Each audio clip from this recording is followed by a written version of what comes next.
Emotionally unavailable মানুষগুলোই আমার খুব ভয়।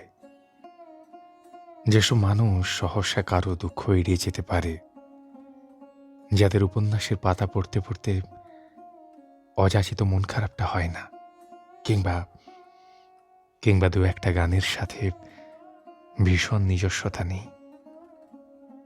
অচেনা কারো ভালো দেখলেও যাদের ভেতর স্বস্তি আসে না, একটা সামান্য বাগান বিলাস যাদের রাগের রং বদলে দিতে পারে না। কাউকে হারিয়ে ফেলার পর যাদের চোখ দুখানির নাম দেওয়া যায় না তিস্তা নদী,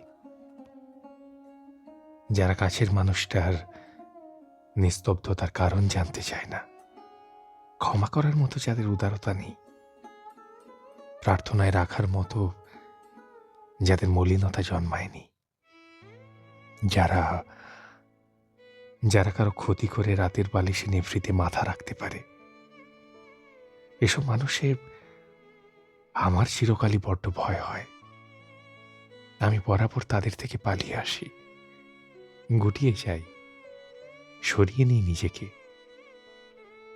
দুজন মানুষ পাশাপাশি হেঁটেও যেখানে নিজেকে একলা মনে হয়, সেই রাস্তা আর এতটুকু আমার নয়।